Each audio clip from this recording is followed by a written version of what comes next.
sedanji direktor zavoda ocenili prehajno pot poklicnega gasilstva v Mariboru?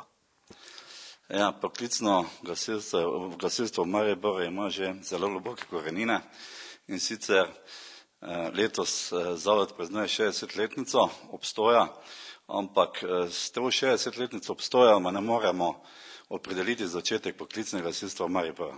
Ta pot je bistveno daljša in sicer bi naj bilo okrog leta 1475 že mestni svet zaposlil nočnega čuvaja, ki je takrat začel opravljati delo nekako tudi kot poklicni gasilec.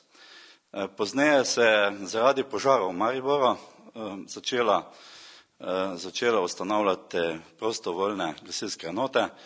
Vse nekje do leta 1948, ko je ministrstvo za notranje zadeve oziroma takratni sekretariat ustanovil se pravi gasilsko milico in ki je potem začela delovati nekje, se pravi 9. januara 1949. leta. Ustanovljena pa je bila 1. januara 1949. leta. Zdaj, pozneje se je ta poklicna milica, ki je začela delovati v Tirševi ulici, razvijala v profesionalno brigado, ki je potem uspela okrog leta 1963 z izgradnjo novega gasilskega doma, to je na tej lokaciji, kjer smo trenutno, ki je v trenutku izgradnje bil tudi najmodernejši objekt v Jugoslaviji. Rečemo, da poklicni gasilci v Mariboru, ki niso samo gasilci v tistem pomenu, da bi gasili požare, danes opravljajo tudi različne druge naloge, to je reševanje na vodi, iz vode, tehnično reševanje na cestah. Po uredbi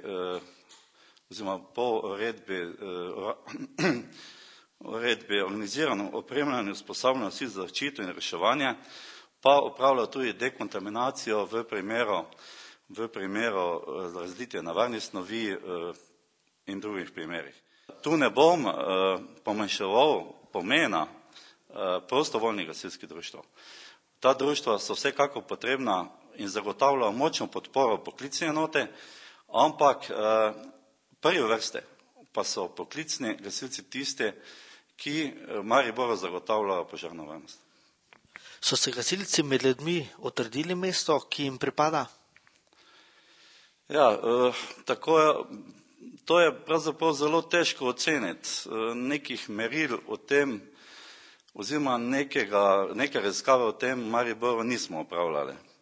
Jaz mislim, da ljudje cenijo tako prostovoljne gasilske enote, kot tudi poklicne.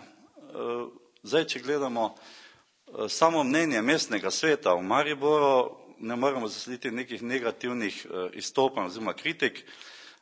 Tudi v primeru, ko so zahteve po neki novi opremi, če spremljamo zadevo okoli lestve, ni bilo negativnih odmevov glede na višino investicije, ki smo jo takrat predvidevali. Tako da bi lahko zaključili, da ljudje v Mariboru pozitivno ocenjujejo delo poklicnih gasilcev kot tudi prostovoljnih gasilcev. Kakšni so načrti zavoda za prihodnost? Načrte smo postavili pravzaprav zelo široko. Tule prvi vrste ob mojem prihodu sem se po programu zastavil, da je potrebna takojšnja opremljenost gasilcev z osebnimi zaščitnimi sredstvi. Predvsem gre za zaščitne obleke, rokavice, čevlje in tako dalje. Kar se tiče same opreme, kot je bilo v javnosti večkrat izpostavljena, je bila lestev, ki je naša trenutno največja investicija.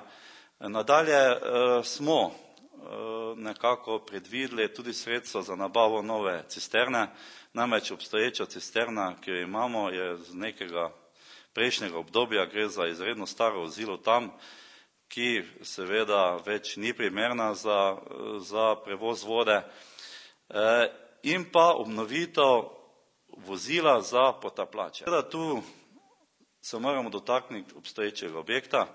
Ta objekt ne izpolnjuje pogojev po evropskih direktivah, namreč objekt ni protipotresno varen in je nujno pristopiti sanaciji objekta, pri tem pa predvsem slediti tudi pogojem dela za bodoče.